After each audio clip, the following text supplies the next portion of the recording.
The Never Gets Old podcast, the podcast of all we love in TV, movies, music, and comics, with your hosts, Mac Jackson and Nick Narrow.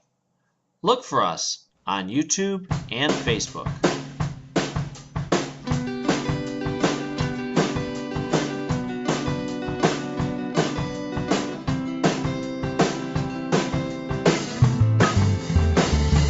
I do all a man can do, work until the shift is through.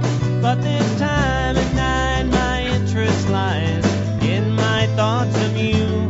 I listen to my chaping songs, DJ saying that they're too long. His guitar may be silenced, but his soul goes on and on. Lord again, oh Lord again. His stories were like us, a beginning and an end, alone again. Hello and welcome back to the Never Gets Old podcast, everybody. I'm Nick Narrow. And I'm Mac Jackson. Yeah, we have been away for a little bit. We got lots to talk about. Yeah, I might not get to all of it in this episode, but hopefully Fortunately, it's something that will be topics for a long, long time. Yes, of course. First, I wanted to tell you, and one time we had mentioned this on a previous episode, but for whatever reason, it didn't record. Two of the projects that both of us are working on, if you want to tell everybody about Action Features. Well, it's a stop motion cartoon, I guess you could say, that's voiced by a bunch of my friends and myself, of course. There's about 3 episodes so far. I haven't been able to get to more yet because I've just been so busy. I like we're doing now. So, yeah, it's hard to get into animation, but there are 3 episodes on my YouTube page for those who are interested in that sort of thing. People who have watched them liked them so far, so that's good. I've been posting them on the Never Gets Old page too, so anybody who's listening, go on there and you'll be able to find them. And obviously, if you can't, just ask and I'll send them your way. Right. Next episode. Next one. Yeah. It's funny too because for those who don't know, I get to be the voice of Superman on his next episode. Yes. And, well, the next episode. Oh, is it? There's the next episode. 5th episode should be the Superman episode. And then I was thinking about you because I've been practicing doing the switch over from, the Batman voice to the Nolan Batman voice. Right. Because which should be pretty fun. Oh yeah, and I've been because there are certain scenarios from that what's the website How It Should Have Ended, where they do the superhero cafe because I'm Batman.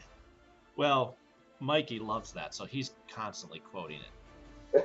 So what I'm doing is when I'm talking to him, I'll talk to him like Batman, and he gets a kick out of it, and we'll have a conversation. And then all of a sudden, I'll start talking like this. And he just cracks up, and I'm like, "Oh, that's gonna come in handy too, because of what you were saying, your idea." Yeah, it should be funny. Once we get along the line to Batman. You already have a bunch of episodes plotted out, do you? I do. None with Batman yet. Just a lot of the main stories plotted out. Mm-hmm. And then what I wanted to do was in between introduce characters that will be doing other stuff and side plots and things like that. And obviously it's all well and good to have it written and even have people send me voices and stuff, but it's you gotta have the time to sit and sort through the all of the recordings, edit that together, find music on the internet you can use, do all of that. I'm literally doing it all by myself. That stop motion thing is just the stop motion part alone. I can't I can't even Yeah, imagine. it's I mean it's super fun and I like doing it, but I need like I could if I had an entire day to do nothing, which I never do, I could probably knock out the animating part um Mm-hmm. of an episode. And then like I would probably I need a couple hours to do the voice editing, just to get it the way I like it.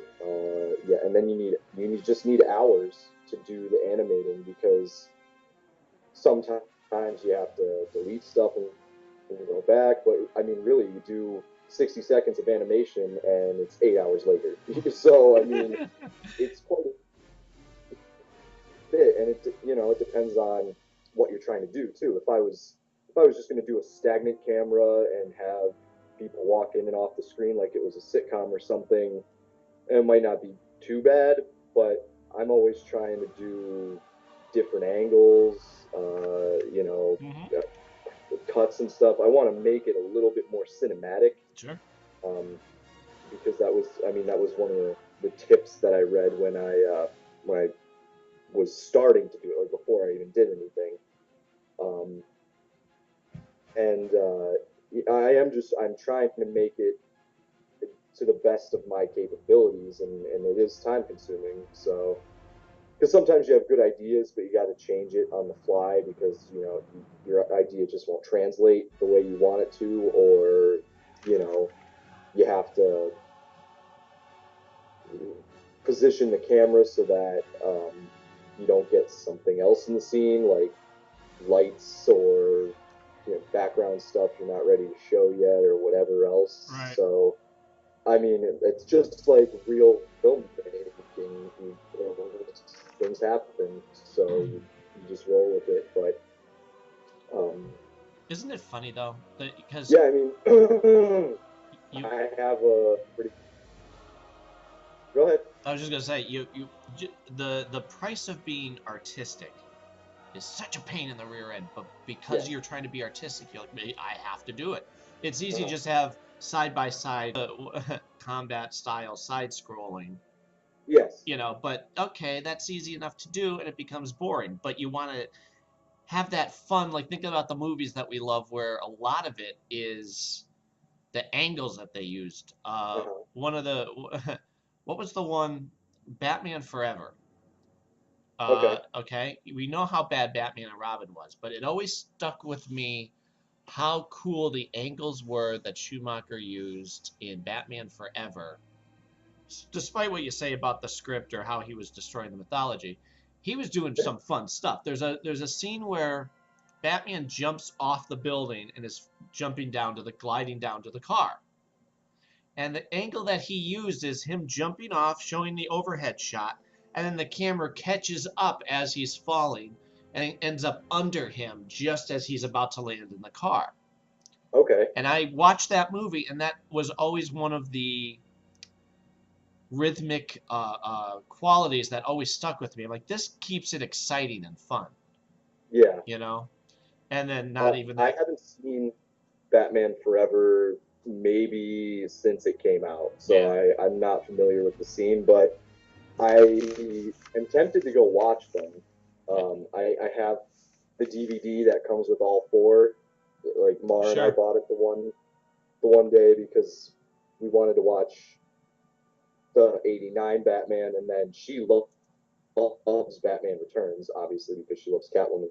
So I was like, well, let's just buy it, and then I think it was like $8 or $10 for the four of them, or you have to buy them separate, and then it was $5 separate Right. per movie. And I was like, well, let's just get all four because maybe one day you know, we'll do a drinking game to the Schumacher Oh, God. versions or something like that. And we'll probably won't even get through it all, depending on what the rules are. But Yeah.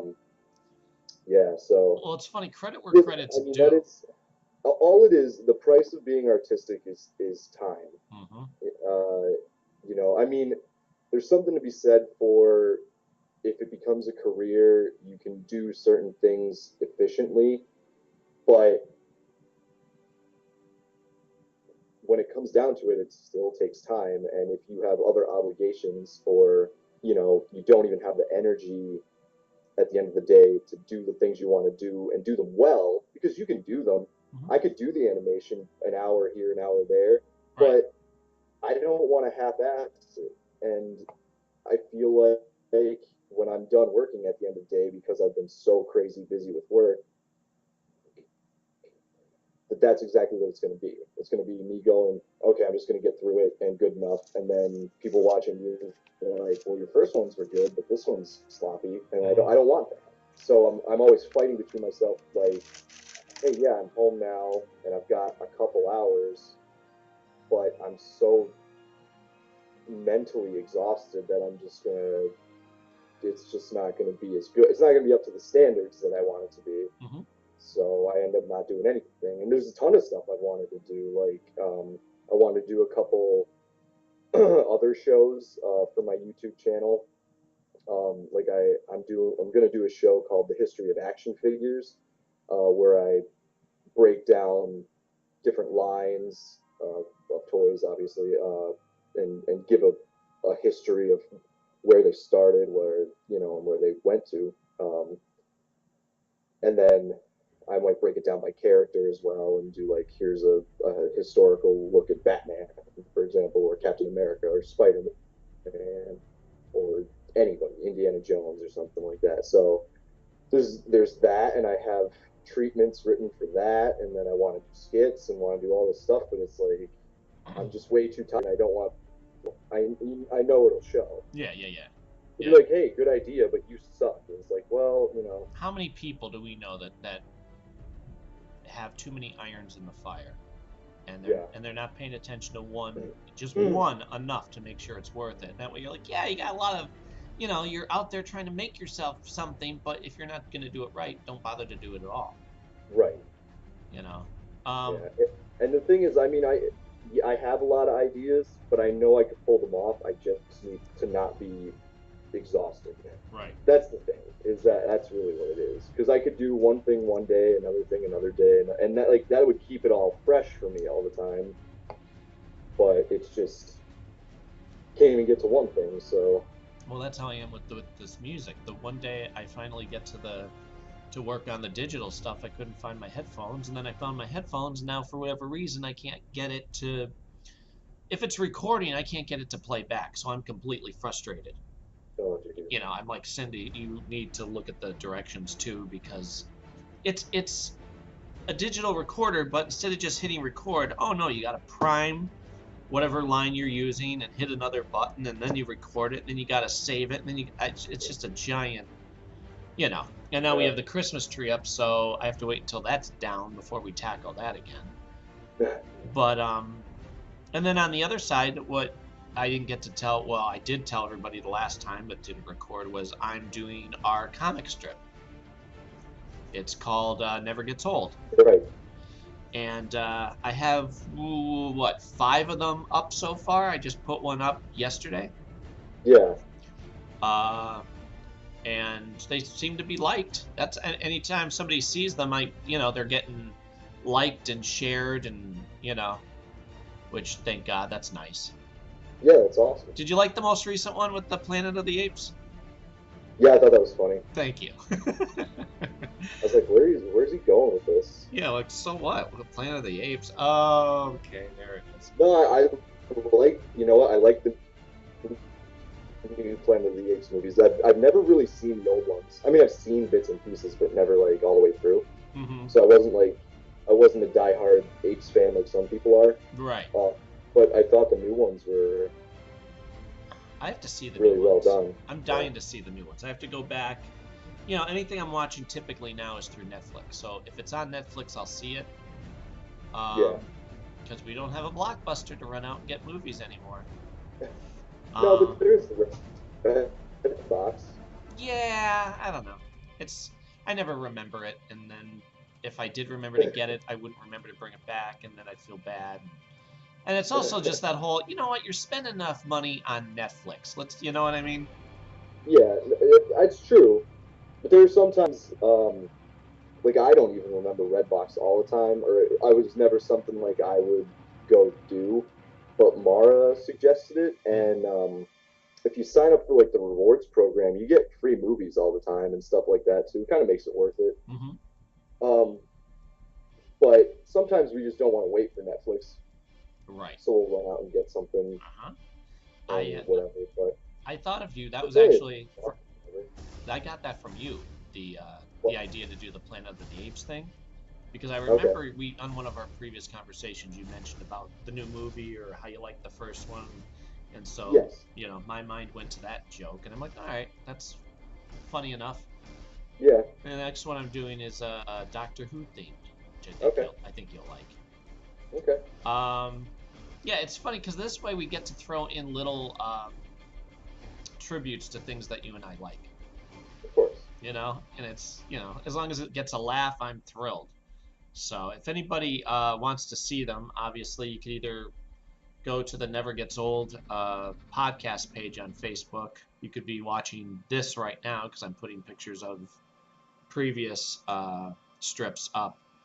And then I think I also put them on my own Mac Jackson at Facebook. So yeah, if anybody, you know, can't find them, just ask and I could always send them. But yeah, what happens is I doodle them, I draw them and talk about using your time. I think it's, you know, you have a lot more of these done.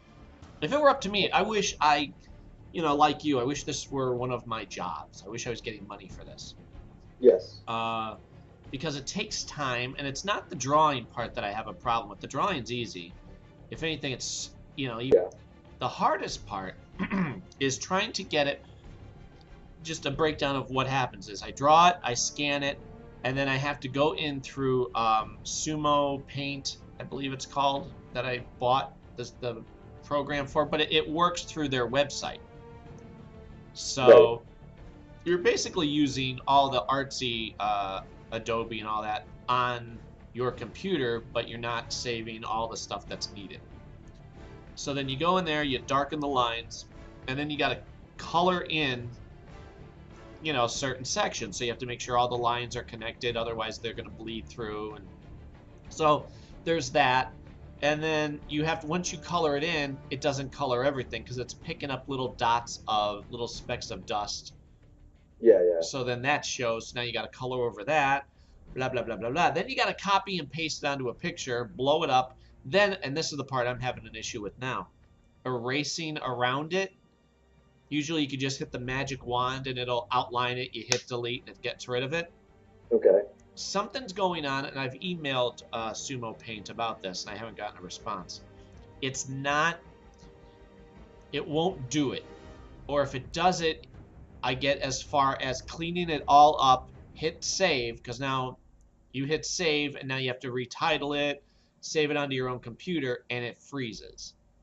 Okay. So now you're spending hours of work and not able to save it. So now you got to just dump it, start your computer over again, and hopefully it'll work the next time. Yeah. Now that's frustrating. That ticks you off. Yeah. Last night I'm trimming the tree with the kids. Cindy had work. She's working part-time at Tiffany's, the restaurant, week. But she's gone, so we're trimming the tree. And yeah, you know, I thought, okay, well, I have some time now. I'll just go in and do the next one. Because, you know, it, like you said, it's an addiction. You get going. You want to just keep going. So, all right, I'm starting the new one. And then I spend hours on it, and it won't save. Or you go to erase it, and the erasing tool has, like, a delay on it. And if you accidentally bump into an area you didn't want to erase, now that erases. Yeah. I was not happy. Well, maybe they're just didn't realize that they have bugs in their program lately. Yeah, well, that's why I try to be helpful and say, hey, you know, this is happening. And, yeah. But anyway, so that's happening, and a lot more will come out as soon as it, you know, flows properly. So what else? Oh, well, hey, have you been watching? Been dying to ask you about Turtles. Okay. Are you all caught up? No. I think the last, the most, I think the only episode that I got to was the first episode of the second season. Of the second So season? I'm pretty far behind. Oh, holy crap, man. Or whatever the newest season is. Okay, that's third. Whatever okay. the newest season third. is. Right, okay. So yeah, that's the furthest I've gotten, and I watched that because I didn't realize that Seth Green was going to start doing Leonardo, and then I heard people talking about it. I was like, I want to see that. So, well, here's the thing. I'm watching it, and they had, I guess it was the season finale, and it was an hour long.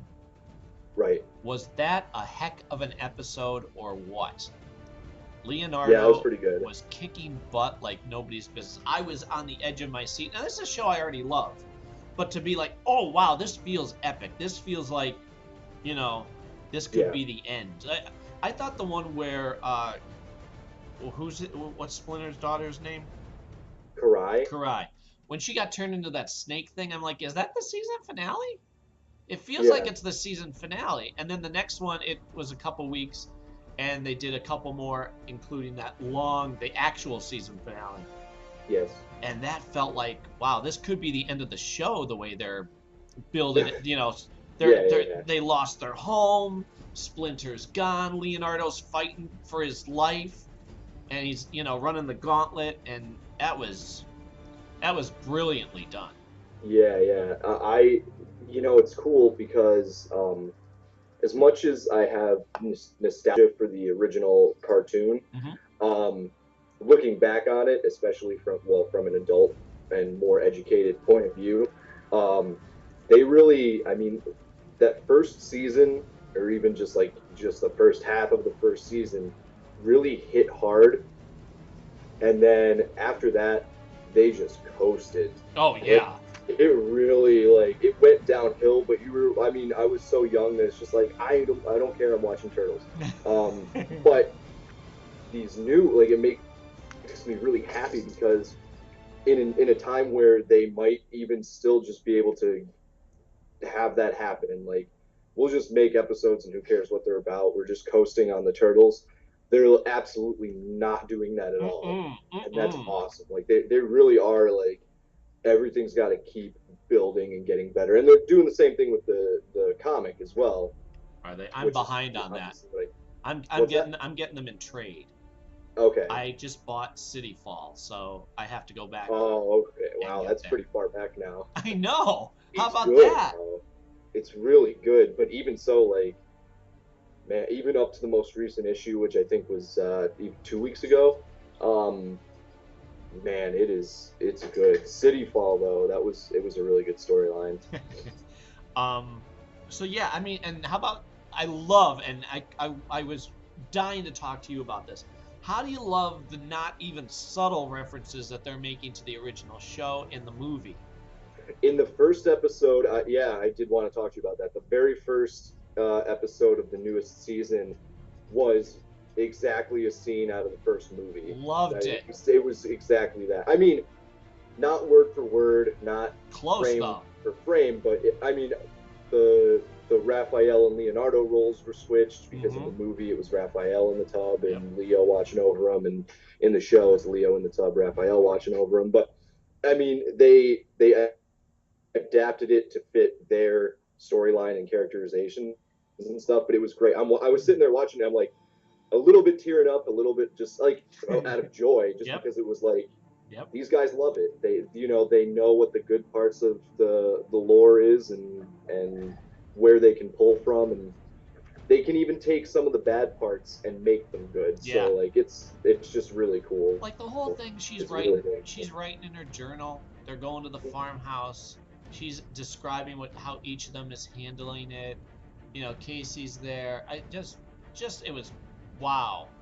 Yeah. And I'm telling you, when you watch the rest of them, it's amazing how they're still at the farmhouse. They didn't just go, all right, we spent an episode there, let's go back. No, you have nowhere to go right now. Right. And there's so many stories that they could tell from the farmhouse, and they're doing it. I'm telling you, I'm excited for you to catch up.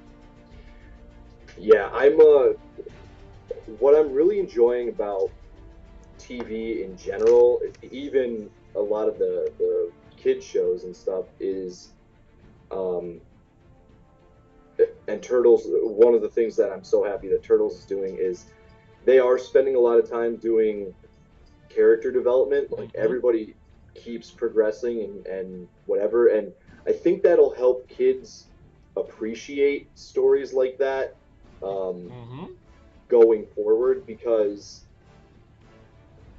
I know I like it, and that's what usually the better told and better made film and television shows are character stories over plot.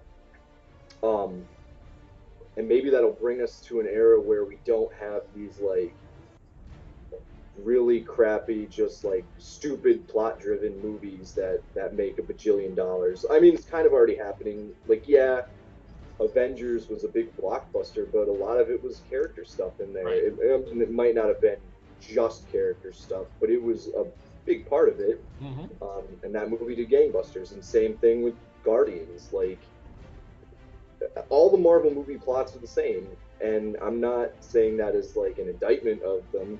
It just is. That's what superhero things are. Yeah. It's just stop the bad guys from doing a bad thing. Who cares? It's you love them because you like the characters. Well, hey, the fact that Guardians became such a hit over characters that nobody has cared about in the comics forever. Yeah. I mean, you got maybe 3% of the world who even knew of them, let alone cared about them ever. Yeah. And you're right. That is the key, is the character study of them. It's always been that. But, whenever something gets big, it's on the strength of the characters. Even if you can't necessarily, because it's multiple things. You like a character for different reasons because A, you relate to them, B, you want to be them, or C, because you know someone who's like them. I mean, there might be even more factors than that, but that's what I think of. Like, if I like a character, it's like, hey, I know someone who's like that, so I want to see how this character does it. Or, hey, I'm like that. Or, hey, I want to be like that. So you have to make the characters be the reason you want to watch the show, and then it takes the step into, well, what are they doing? Right. What makes that cool? Well, and that's why and you probably haven't seen it yet, and I'm telling you don't, the Turtles movie, the latest one. No, I don't. It's so bad. Yeah. There are two great action scenes. Fun, it's exciting, edge of your seat. They're going down the snow mountain, blah, blah, blah, blah, blah. And then there's like another one towards the end of the movie. But most of it is focusing on April O'Neil, who nobody is going to care enough about. And then little glimpses of the Turtles. Yeah. Like, why? Did they not watch the previous movies or the new TV show? No, they wanted to divorce themselves from everything else for whatever reason. And, I mean, I'll never say that a Turtles anything from the point of April O'Neil couldn't work. No. Good. Right. But you have to get an actress that people aren't going to go, really? And I don't think Megan Fox is the worst actress I've ever seen in my life. But if you want someone who's going to, again, be relatable and also you care about a lot, the driving force of this movie, that she's doing what she's doing, it's not Megan Fox. I'm sorry, it's just not. Right. I like her as a person. She seems kind of all right and whatever, but she just doesn't have that. She doesn't have the April O'Neil quality that she should have had. Right. And then it's down to the writing too. I mean, I heard that she was basically just meh, like, from a character standpoint, not just the acting or anything like that. Like, it didn't have heart. That's the thing. It felt like a money grab. Turtles are hot again? Okay, well, Michael Bay. Okay, put them together and let's see what happens. Well, that's what happens. Right. A lot of explosions, but no real substance. Right. And especially, I mean, man, you have enough on the Turtles that it'll never get boring. It's never gonna get cliche. There, new Yeah. ground to cover. But to go focus on April, they might as well have called it the April O'Neil movie. Right. And it just nobody cared. Oh, okay, let me give you her story. She wants to be taken seriously as a news reporter, and that's it. Right. Okay, whatever. I don't, See that? You know what is interesting? It was a little bit jarring at first when you watch the cartoon and read the comics because both of them took that turn away from having April be the reporter and put her back into the original position from the original comics of being the lab assistant. And for them to make this movie with her as a reporter again, okay, cool. It's a nice nod to the original cartoon and even the original movies, but no one cares about TV reporters anymore. I don't mean that to be a mean thing, but No. like, if you asked me to name any of the reporters that are on our local channels, I could name you maybe one, and whether she's serious or not means nothing to me. Right. Like or even he, like, who cares? Right. It might have been. It was probably a big deal in the '80s and even the early '90s when there wasn't Twitter, there wasn't Facebook, there was zero social media. Like, reporting actually did hold a certain level or whatever. But now it's just like, what does matter more is science, and I appreciate the fact that they, in the other forms of media that the Turtles are in, they put her back in that position. Yeah. I mean, it was also jarring that they made her closer to the Turtles in age, but then as time has gone on, it's been like, well, it makes more sense than having a 30-some-year-old woman hang out with teenage turtles or whatever. Like, it doesn't make as much. That, honestly, looking at it now, doesn't make a whole lot of sense. And it's like, oh, a babysitter or something. Yeah, like, it's creepy. But, well, wait until you see what happened. It does. April on the TV show and the episodes that are coming up. Yeah. Big reveals. Okay, cool. Yeah, you go, oh, okay, wow, you guys had this planned right from the beginning. Okay, that's very cool. Very, very wisely done. Yeah. I'm excited. I'll find time to get back to it. It's just when I do have time to watch stuff, I think I caught up on a couple other things first before I went to Turtles, and now I can't even remember what they are. Star Wars. Oh yes, Rebels. I spent a whole night watching Rebels, and I loved it. Me too. It just proves that you don't have to have characters that are in any way related to the characters from the original trilogy to tell a story that feels like it should be Star Wars. Right. And yeah, it just really, I mean, it got me ready for anything they're gonna put out Star Wars. I'll tell you, I'm a guy who likes Star Wars, but I've never, other than the trilogy, the original trilogy with Han and Luke, I've never been, oh my God, I'm a Star Wars guy. But I love that trilogy. Everything else has been, show me some good Jedi fights, I don't, so when this came on, I'm like, you know what? They had the Clone Wars show. Yeah. And all right, I watched some of it. I didn't keep up on it, and then it clashed with the mythology and blah blah blah blah blah. Yeah. And all right, but I didn't feel compelled to watch it. Well, this comes on, and I thought, you know what? Mikey really needs to understand how cool Star Wars is, because he's seen clips of the movies, but he doesn't understand why these guys are fighting. Oh, that guy has a laser sword. Well, that's kind of cool. But doesn't, he hasn't been able to sit and watch the original trilogy yet. So this comes on, and I think, all right, this could be good. Come on, we'll go up and we'll watch it. So just for fun, I hit record, because if it is any good, I want to keep it. And when that was over, not even halfway done, he turns to me and goes, "I really like this."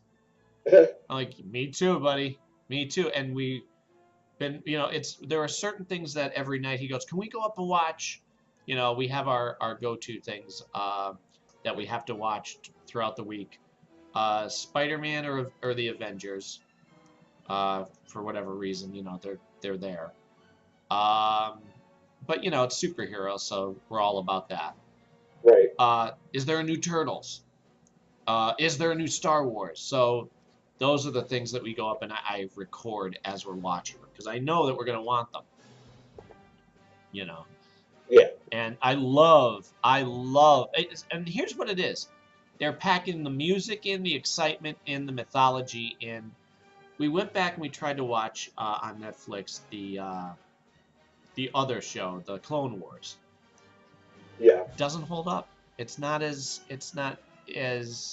interesting. And I think it's because partially they would do episodes where you got to see the stories of the side people, that Jedi from over there, or that, bunch of clone soldiers, because they would do episodes that didn't focus on the main characters.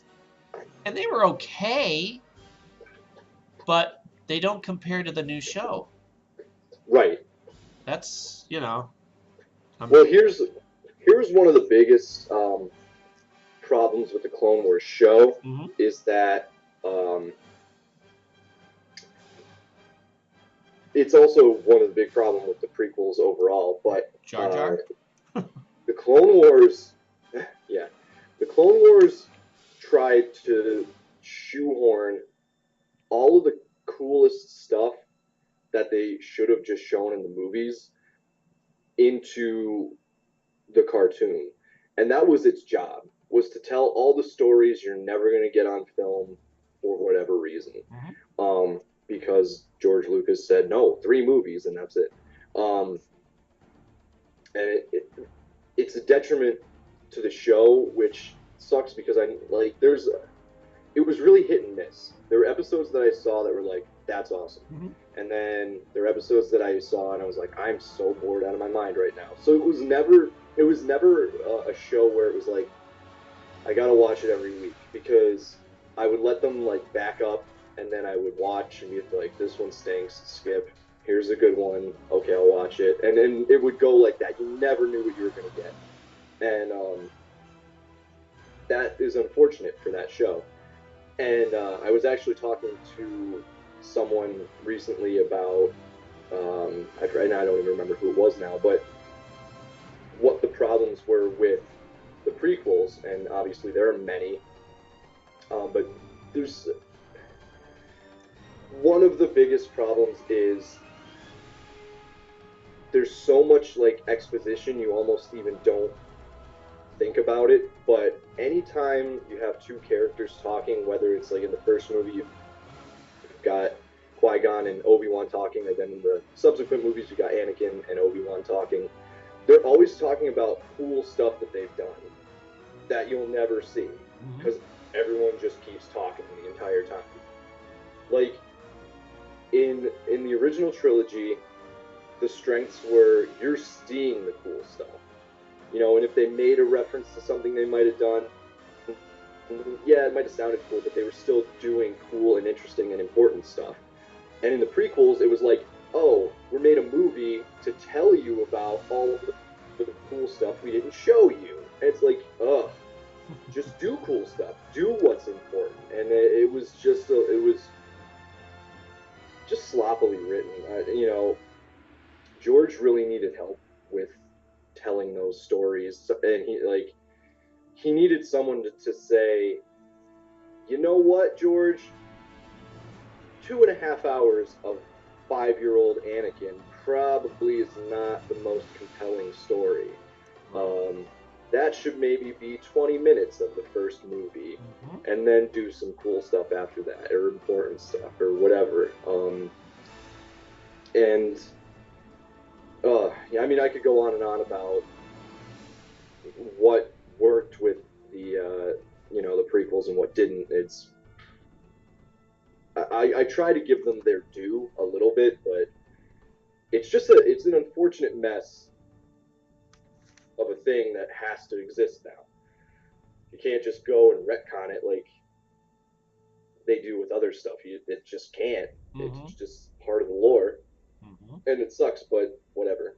The other biggest thing between the prequels and the original trilogy, and even this cartoon now, is everything in the original trilogy feels real, and I don't think it has to do with the actors necessarily. I don't think it has to do anything.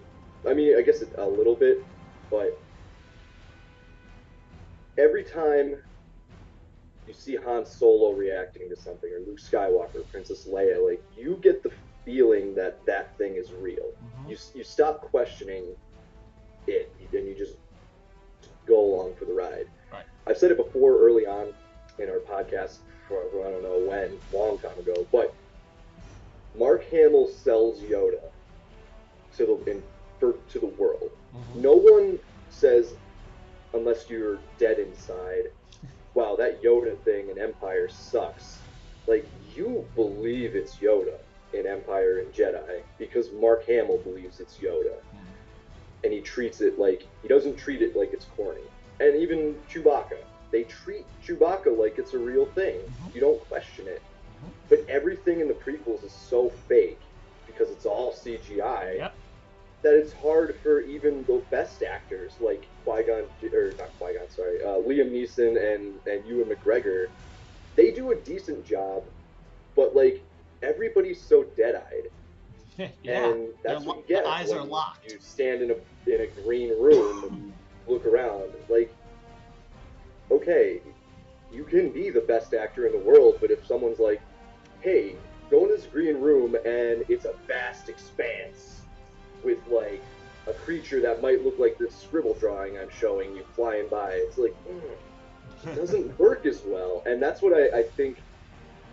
Obviously, we've seen the new Star Wars trailer at this point, and everything else, but the trailer for The Force Awakens made it even in that minute and a half trailer, felt like Star Wars, like a worthy successor. And it's only a minute and a half. You barely see anything. Right.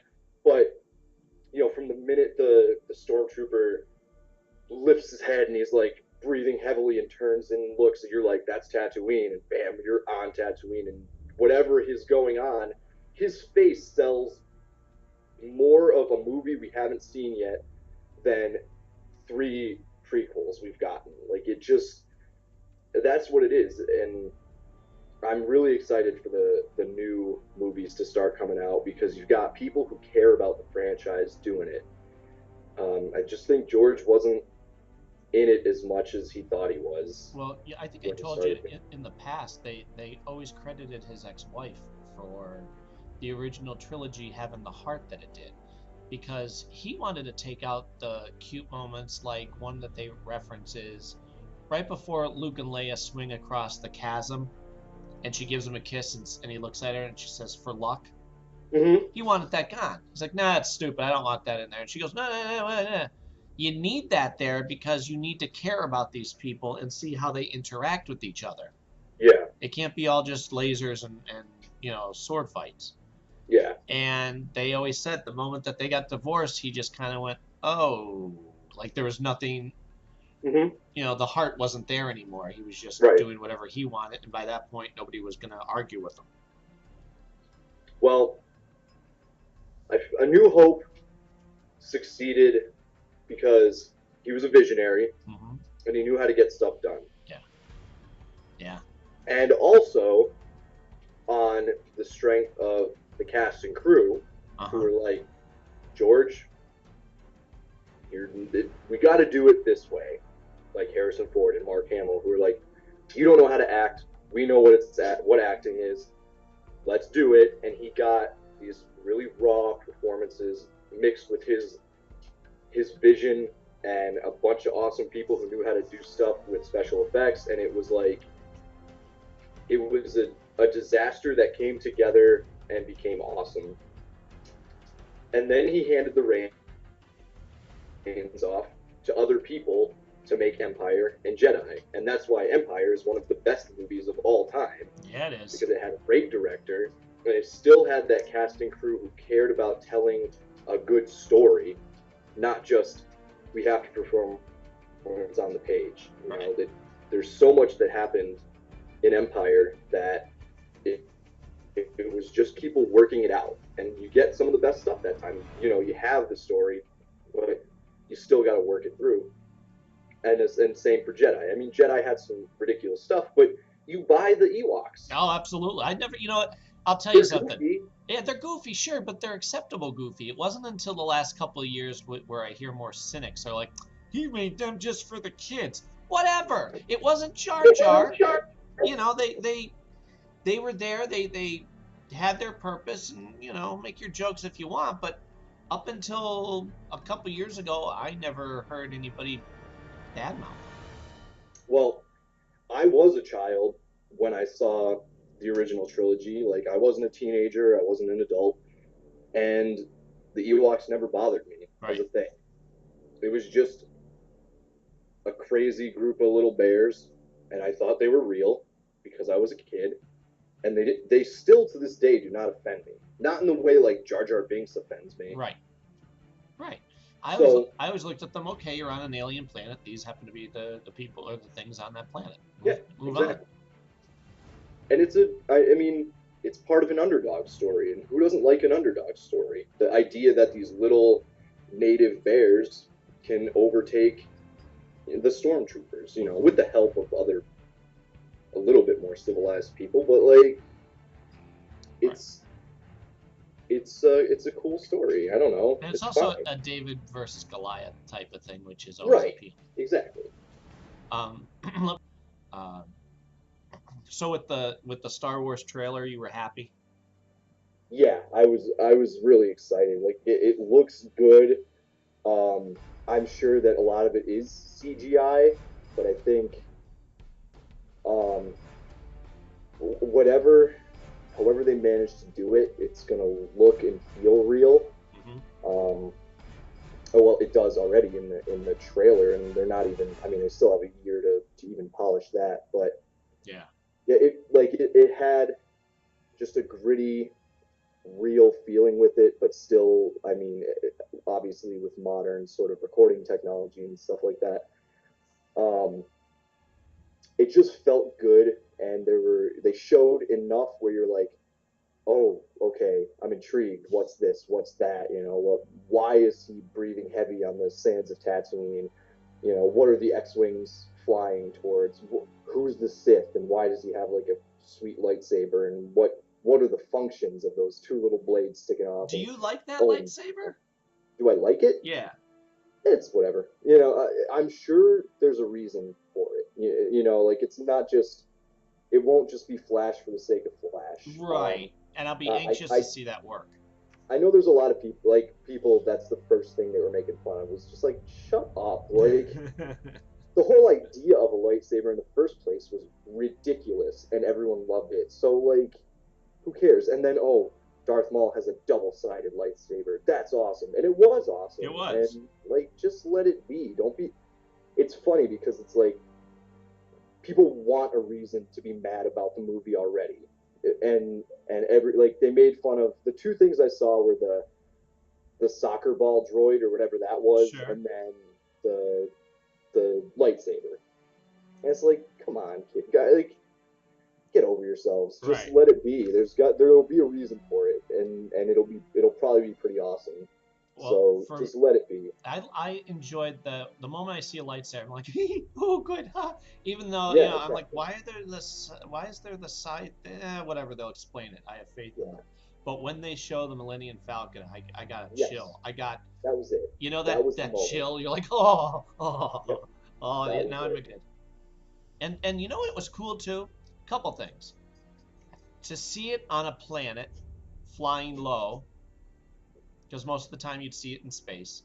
Right. So to have the natural sunlight hitting it looked fantastic. And then also to watch it maneuver the way that it was. Yeah. Oh, that's just... It really was like a beautiful trailer. Yeah. So, And did you notice on Star Wars Rebels, their ship, the Ghost, looks an awful lot like the Millennium Falcon? Aside from like the offset cockpit, yeah, a little bit. Like I'm like, oh yeah, look at that. That's very much what that's supposed to be. Okay.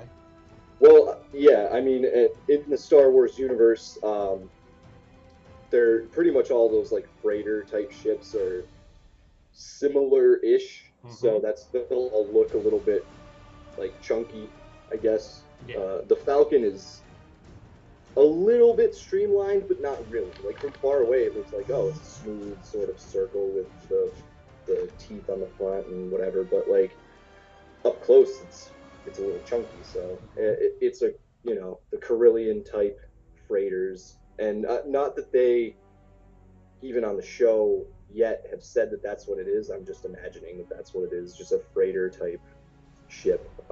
So yeah, like in the vein of the Millennium Falcon. So, but I like it. I mean, the design is cool. Oh yeah, me too. Me too. But I mean, my favorite ship is obviously in the Star Wars universe is the Falcon, and then I love the Outrider, which is from Shadows of the Empire, but that rarely gets.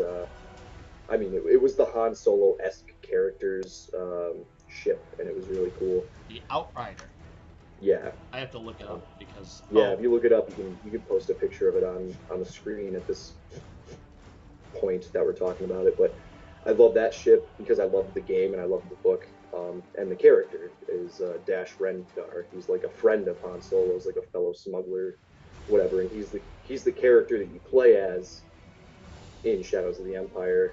Okay. But in the book and the graphic novel, he's more of just a side character because the book kind of takes place like from Luke's point of view for the most part. I think it goes between like it's like first person, one of those like it jumps, so it'll one chapter or even just a part of a chapter will be from Luke's point of view, and then you'll get Leia, and then you'll get the villain's point of view, and you'll get Darth Vader's point of view, and it's like really, I don't know, it was really interesting the way it was told. I thought it was a pretty good book. It's one of the better expanded universe books. Well, especially because it tells a familiar story, but tells more of the story. Sure. I guess. I'm a sucker for that. Yeah, so it's like it's not expanded in the sense that all new characters, you don't know who any of them are. You don't even know if this matters to the overall story because Disney and Lucasfilm said, hey, all that expanded stuff is nothing now. Like, this could still exist because it bridges the gap between Empire and Jedi, and it tells the story of how they tried to get Han Solo back from Boba Fett. Like, that's part of it, and then a couple other little side things that happened, and I think how they found out about the second Death Star is part of it, and then the book basically ends with them landing on Tatooine, ready to go infiltrate Jabba the Hutt's palace, and it's just a pretty cool like bridge of the story, and you find like a lot of it's about Luke coming to terms with losing to Darth Vader, not having listened to Yoda, trying to communicate with Ben Kenobi, him building the new green lightsaber and becoming that like ultimate Jedi that he finally becomes. It's a really interesting book, and now I kind of want to reread it again. I read it a few years ago when I was on a cruise, and had a really good experience with it. The first time I read it, I think I was in like 7th or 8th grade. Whenever the video game came out, it was like 96 or something like that. So almost 20 years ago. Or I guess it was a little bit later than that, maybe like 98, 99. Because I was older than 10 years old.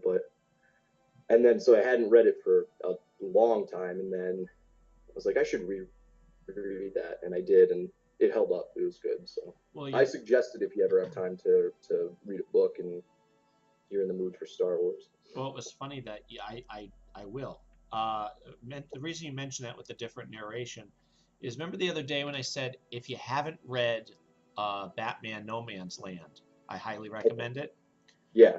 That was because I was listening to the audiobook version of the whole story, and that jumps around between Oracle and just the narrator, and because she's doing a journal, and boy, that holds up like gangbusters too, because it was it's like a post-apocalyptic tale with Batman is basically how it feels. So if you like that zombie world of everything we knew is gone, and yet we're all trying to live and the rules don't apply anymore, it's fantastic. And I remember originally reading those issues as they came out because it went across all the titles, and it didn't feel like, oh god, I gotta read this title because it's tied in, which we may now, depending on what the miniseries is. But in this case, it lasted a year, every story, and you'd follow a lead through, a whole issue, and by the end of it, their whole purpose of what they were trying to maybe save somebody, they couldn't save them. It was great. And to listen to this, I think it was Rutka was the writer who did I may be wrong. Who wrote Gotham Central? I thought it was Brubaker. Brubaker. Okay, I think he might have been one of the writers of the novel or the comic too.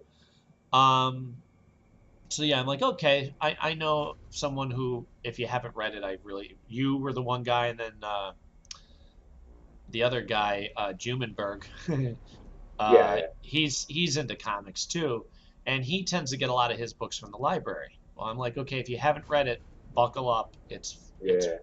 It held up, and I hadn't thought about that story in years.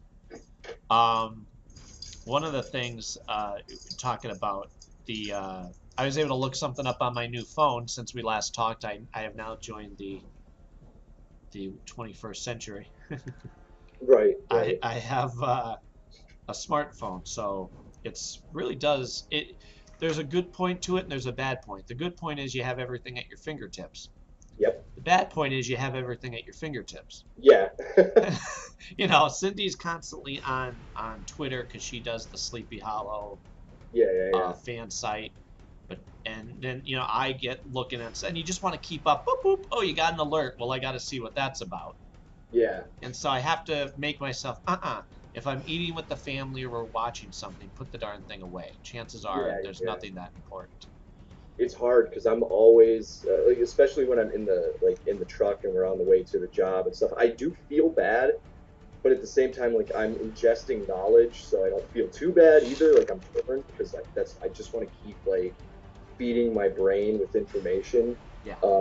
If it was just me messing around and I was like, oh, this is nonsense, whatever, I'd feel even worse, or I would just stop doing it. But I'm trying to keep up with world events and information and important stuff too. So, and there's always so much of it that that might be part of why I'm tired all the time, because I'm just overloading my brain with information. But I do feel it's important because there's so much important stuff going on in the world, which we don't have to we won't get into in this podcast because it'll probably go on for a really long time, and I don't have all that time. But we could probably get to it at another point. Yeah, but it feels important to know this stuff, and that's one thing it's great to have a phone like this for. Right. Just always being up to date with news and things like that. What have you, and if you haven't, I recommend it above all else. Have you watched the crossover between Flash and Green Arrow? No, because we're not watching Flash yet, because we have to watch all of Arrow first before we can watch Flash. That's what I was told. By Mara. Okay, so you don't though. I'm just telling you. I told her that, but she didn't want to listen. She wants to watch Arrow first, and then we're gonna watch Flash, because she was home the first night Flash was on, and I was like, "Come on, we gotta watch it." Yep. I think she came home. It was 5 minutes into it or something like that. So I had already seen the first 5 minutes, maybe 10. I was like, "Come on, watch it. We'll watch it, and then we'll be able to watch the show." She's like, we didn't watch Arrow yet. And I was like, you don't need to watch Arrow. You don't need to. It's fine. You really don't. It's the Flash. You love the Flash. She's like, no, I want to watch Arrow first. I was like, oh, so I had to turn it off, and I haven't seen one since. And I was like, I can't believe. And we had a big argument about it, and I was not big, but I was like, you don't need to watch it. I like Green Arrow, but we don't need to watch it to watch Flash. We're here. It's starting. Let's do it. Right. Like, no. I was like, oh, son of a b. This this crossover is so much fun. It is. I can imagine. I've heard good things. I have no complaint whatsoever. They made it fun. They made people's reaction, to the Flash's power be real. Yeah. Nobody stood around and went, okay, yeah, moving on. We got a mission to do. No. This guy runs faster than you can see. Yeah. That's a big deal. You get to react to that. And it made up. I was tweeting this as I was thinking of it. They made Green Arrow a lot more fun by just him being around the Flash. Yeah. Because, as you know, and we've talked about this, the CW tends to write like the CW. The action is wonderful. The guy's name is Bam. He's a stunt guy. He used to work on the Stargate shows. Well, he does the choreographing of the fights for Arrow now, and it's typically great, wonderful, fun stuff. The problem is that with Arrow, they tend to write him too much like they're trying to do Batman. Okay. Because he's always has his mission, and he's always miserable, and you failed this city, and where when you think about how Green Arrow is in the comic book, he's not miserable. He's miserable, but he also can smile and get into a lighthearted debate with somebody. And yeah, he's more swashbuckling. There it is, right there. And in this case, he seems like he's begrudgingly doing what he has to do. Yeah. And he's constantly, has a frown on his face where you just go, stop it. You need to have, and of course the CW part is where he's angsty. Everybody on the show is angsty about everything. Mm-hmm. I just put an arrow in that guy, Felicity. Don't you understand? And she's got her issues, and even though she's more of the bright spot of that show, but you just want to tell them. Melodramatic, yeah. Yeah.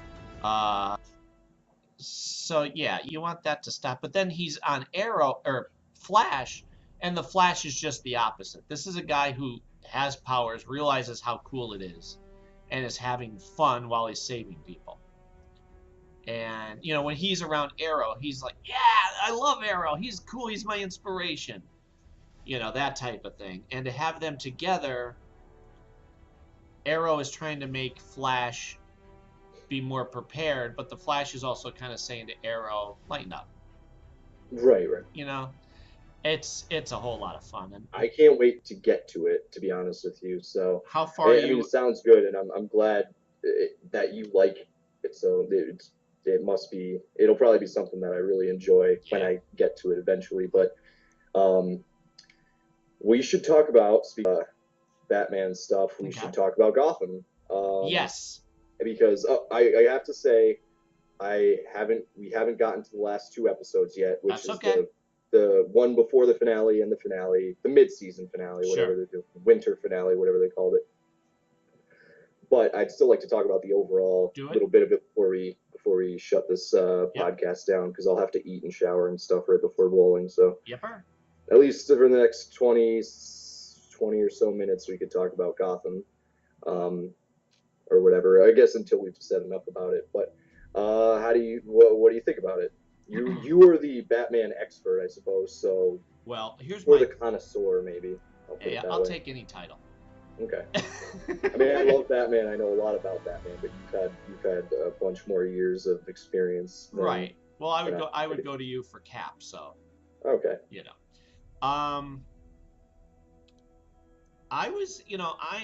I still think they should have done a Gotham Central show. It would have accomplished the same sort of stuff they're going for on this. Only you would have known that Batman is out there. You would have been able to interact with more villains of the Batman, rogues gallery.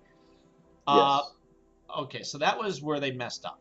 However, I say, overall, this show, despite that, has been excellent.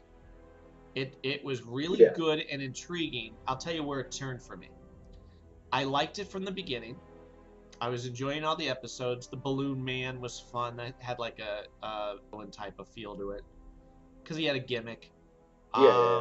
They're introducing like Black Mask. It's not even the Black Mask, it's his father. So, he has a son. Batman will deal with the son later. So, okay.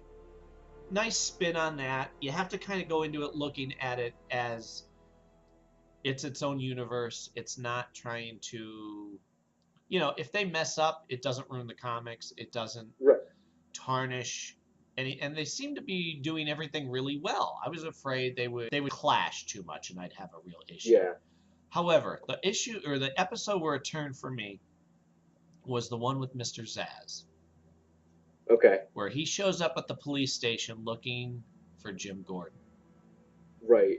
That was one where I jumped online and I said, okay, well, Gotham just hit the excellent mark. That was so, I agree. right? I mean, that was so action-packed. Everything had meaning. They're not, like you say, coasting. They're not doing a villain of the week all the time where it's, okay, well, that's done. But the characters... Well, see, here's the thing.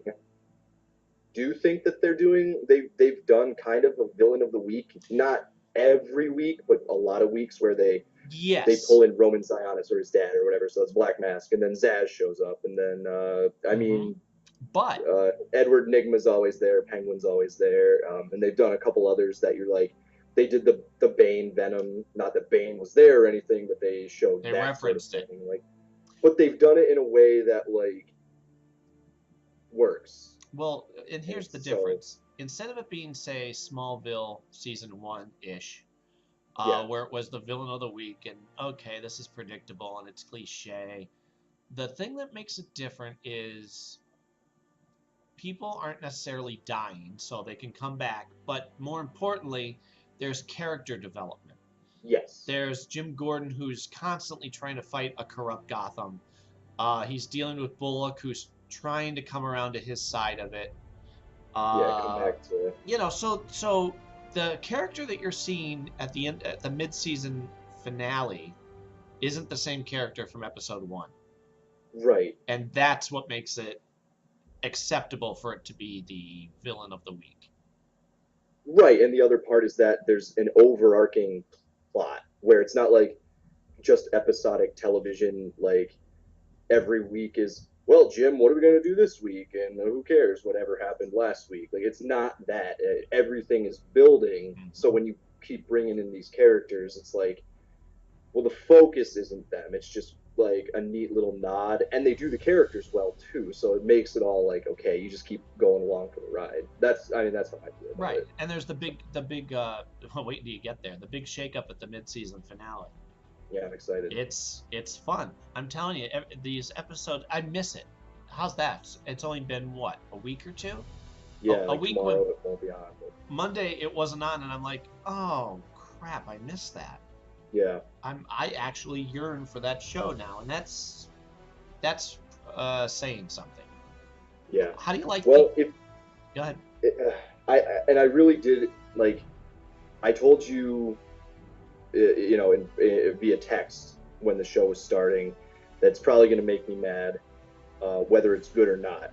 And I told you that if it's good, it'll make me more mad, which I really enjoy it and I like it a lot. And it's put me on this big Batman kick where I told you I want to read a lot of those classic stories. I've been playing Arkham Origins. I'm probably going to play all of the Arkham games all the way through. I've been getting a bunch of Batman figures. Like, I've been on a kick. I bought some shirts. And because of this show, and I really, really like it, but it makes me mad that it has no bearing on anything.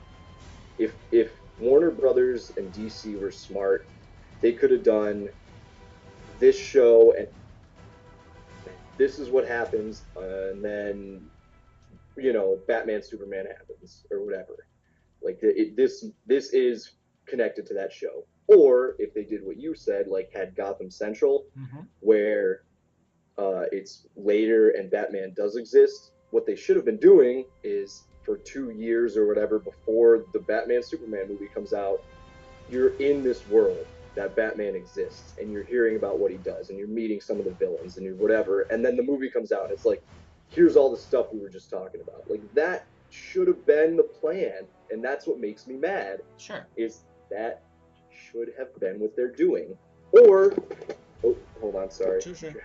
Drop my phone. Actually, hey, look at you. Either way, what they should have done. Sorry, I'm gonna. Mm-hmm. Can you hear me? Now I can hear you. Okay.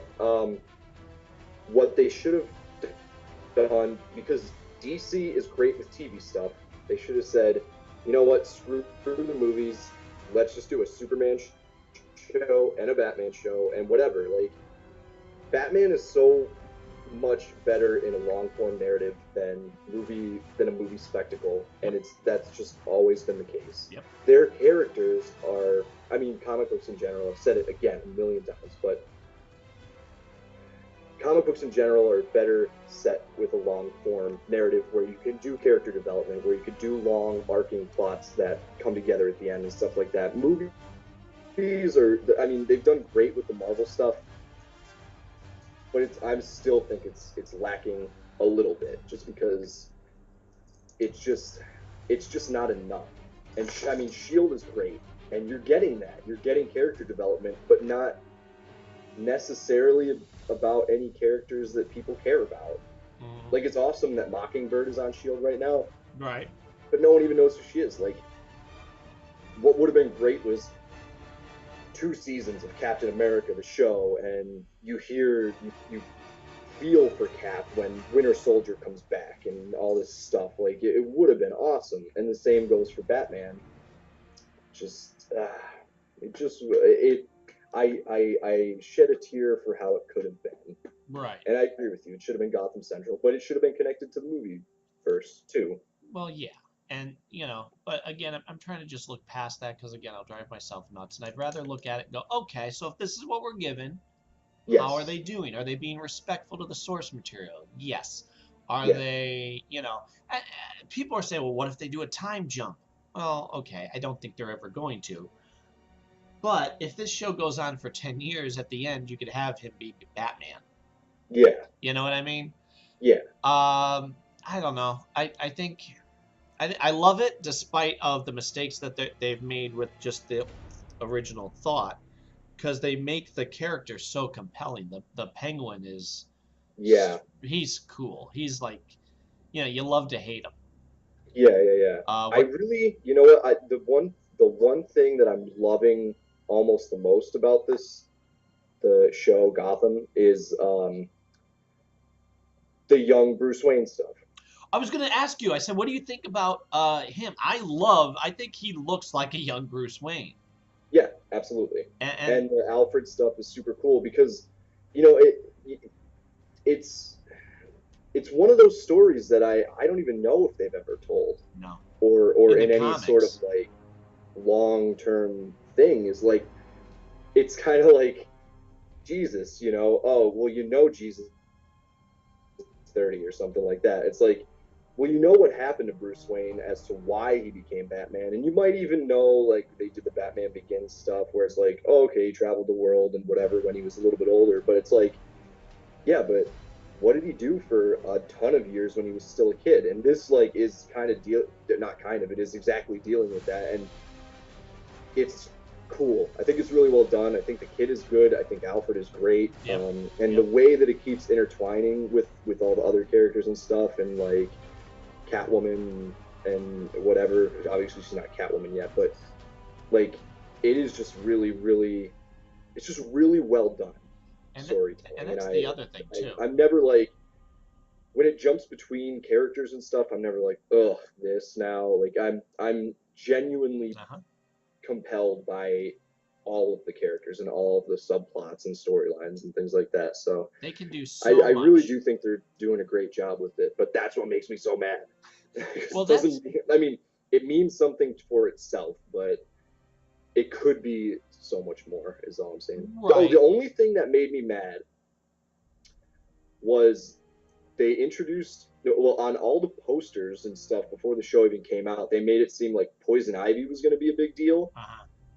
And then she was in like 1 or 2 episodes just in the background. She's in the And last one her too. name is just Ivy. Like her name isn't even what it's supposed to be. Like it was one unnecessary change to like in a world where they didn't really make a lot of unnecessary changes, if any. Right. I just didn't get it. Like why her name isn't Ivy Mm-mm. in the it's like Pamela Pamela Isley, Isley, right? Yep, Pamela Isley.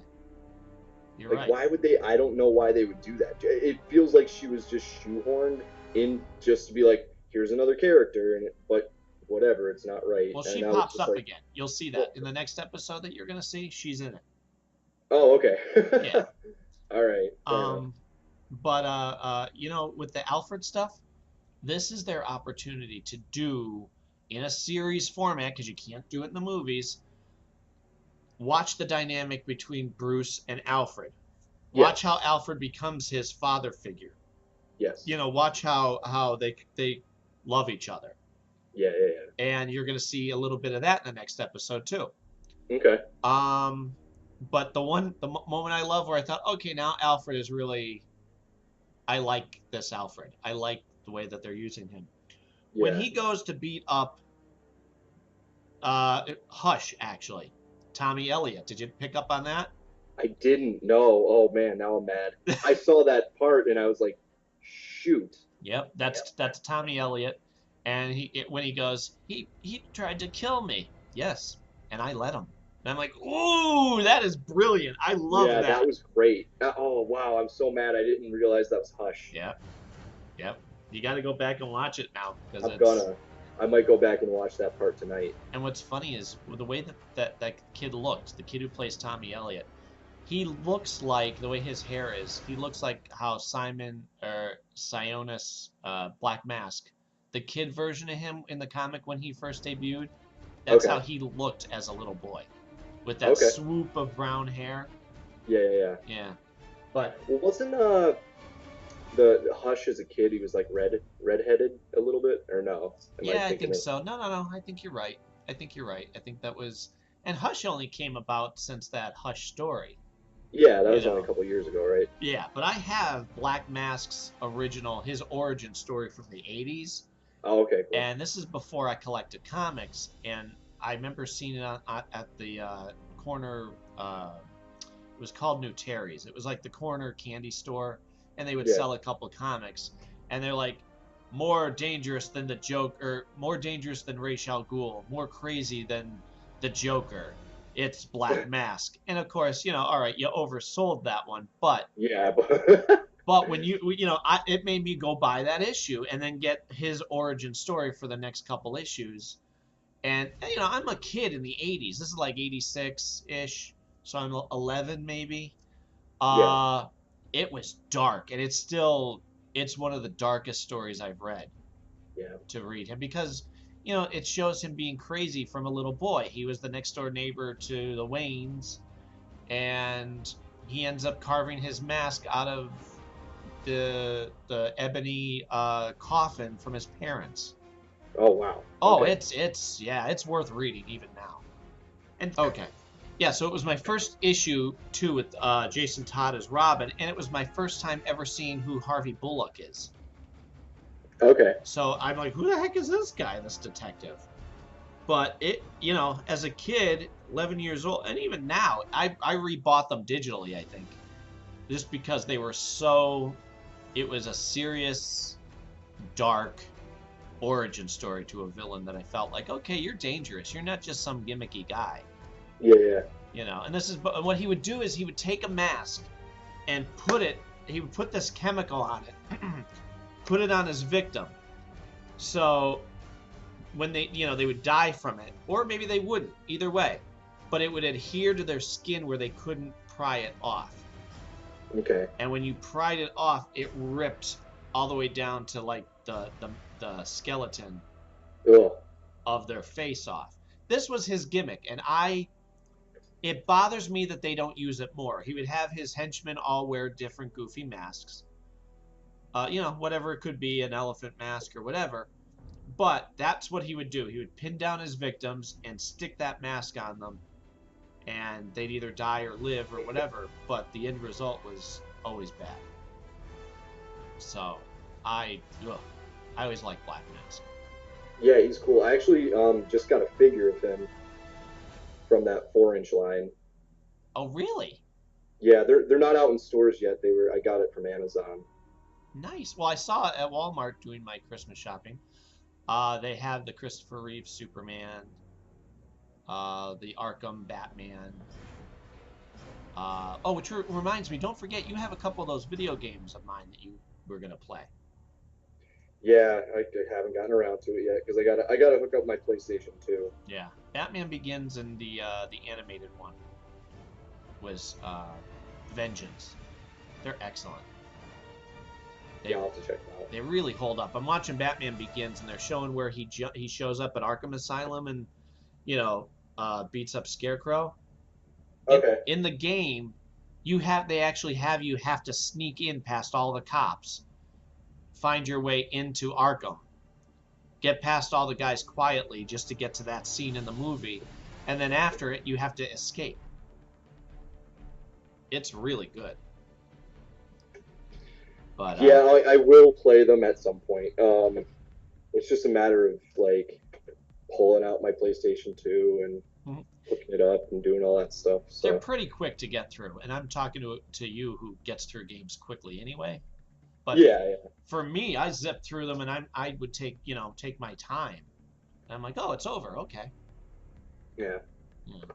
But all right. I guess that's the alarm to end. No. That was I just plugged my phone in. I know, I'm teasing. Okay. Do you want to wrap it up, or was there anything I missed? Yeah, I mean, for today, we have like at least an hour and a half, so that'll be for people who do listen to us. That'll be plenty. Good, a good jumping back in point. Exactly. There's so much to talk about, though. Holy there's crap. A lot. There's a ton. We'll get to it. We'll snap on a bunch, but yeah, we'll get back to it. And in the meantime, I hope everybody has a good Christmas. I know we won't be doing one of these before then. Maybe. Yeah. Well, if we have time, that'll connect. Exactly. But just to be on the safe side, Merry Christmas to everybody. Yeah. Yes. And all right. Well, whatever your holiday is that you celebrate. Exactly. Happy time. Happy good time. Man, I know we're gonna hang up and there's gonna be a joke or something, a funny story, but I'll try to remember it and tell you it next time. Well, I'll just write it down, and we'll. You have a smartphone now. I sure do. And God knows I'll be on it. Yep. All right. Well, look for action features. It has its own page, doesn't it? Bogus Features is the. It's on Bogus. Yeah, it's on my YouTube channel, so it's there. Yeah, Bogus Features, and then look for the Never Gets Old comic strip. Yep. Let us know your thoughts. As always, artwork is always appreciated. Mm-hmm. Any fun promo stuff or anything you want to throw at us. We've been. I mean, feel free to promote your own stuff too. It doesn't have to be, you don't have to be kissing our butts like with stuff for us or anything, but we're more than willing to promote other people's original artwork and projects and stuff like that. There's really not enough, and I mean, I wish I could get out there and support everybody's in the areas like artwork or wherever it is and things like that, but it's not enough time. and I understand that. Well, Jared Brown has been good to us too, also posting, sending us his artwork and doing nice promo pictures for us, which I'm using now. Yeah. So he's the latest in our wonderful artists that contribute. Yeah, absolutely. But I mean, if you want to post artwork, videos, music, whatever, post it to our page. People see it, so exactly, it'll promote it. And I mean, if we really dig it, we'll talk about it even more than just that. So, but don't get discouraged. I mean, not everything's for everyone. I don't expect everyone to like all my music or artwork or anything that I do. Not everybody's gonna. So, right. But that doesn't mean I don't think it should be supported. Right. Oh, yeah. As long as it's quality. There's an audience for everything. Exactly. As long as there's quality there, I'll promote anything. Yeah. And just quickly, a quick thank you to, and I can't think of their name, so forgive me. I think it was Frank who listens to us. I ran into him at Walmart. He's a big Turtles fan. He's got the turtle tattoos. He's, what else did he have? Batman. He had something Batman. So I'm like, boy, do I have the podcast for you. So big thanks to him. And also the mom and son team from Dunkin' Donuts. I go to Dunkin' Donuts on Monday. I have an app where if Penn State wins a game, you get a free coffee on Monday. Yeah. So I've been going there to the point where they know me and recognize me, and they've been listening to both of the podcasts, the MacGyver podcast and the Never Gets Old podcast. So a special thank you to them. Very cool. Yeah. All right. If you guys just, we'll just say this too, because I don't know that we've ever said it before, but if you find this episode and you enjoyed it, go back. There's I don't know, however, there's more than 30, right, on YouTube on the page. Oh yeah. There's a large number of stuff where we talk about a lot. I mean, obviously this is going to be more up to date, but we cover a lot throughout the past couple of years that we've been doing this. So feel free, get those views up if you like what you're hearing, seeing, comment, subscribe, all that good stuff. And I will say that too. Yeah, we're at 47. This will be 48 that we're doing now. Wow, that sucks. Right? But considering we don't get paid for it and have 0 sponsorships, that's quite a number. Yeah. And so this, yeah, I noticed that with our episodes, they don't really feel dated. We may talk about, oh, did you hear they're going to do a new Star Wars movie? But other than that, like, we get into deep conversations, so I don't think those ever get old.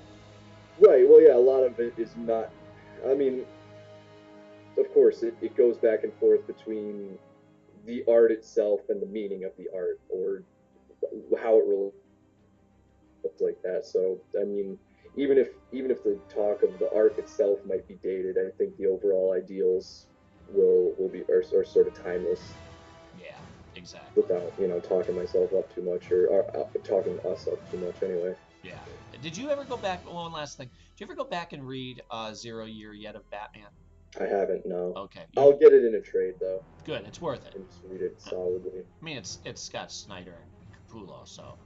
Yeah, I just I skipped all of the 0 Year episodes or issues for. I don't know. I was just like, because what happened too was like, whatever they were doing in Batman, I was like, this is awesome. And then it was like, oh, the next issue is we're going back in time, and like, screw you. And I just didn't. So, but like, honestly, another reason I've been on such a kick is like, we get a really good, well-written and important Batman comic every week. Oh, you're enjoying that. So good. Okay. And then like, some weeks I'll have 3 or 4 Batman books that I'm buying, and like, I get really excited about it because all of them are really, really good. I don't know how they all tie in together, and that's one thing that upsets me, but I can almost not care because all the stuff going on in them is really cool and good. So they really are. I mean, they really are. It used to just be Batman and Robin that were really, really good, but now Detective Comics is really good. The Batman Eternal. They're gonna do another year of it apparently after. Yeah, I heard. They're gonna do this and then do the big whatever across the DC board thing they're doing, and then they're gonna go back to this.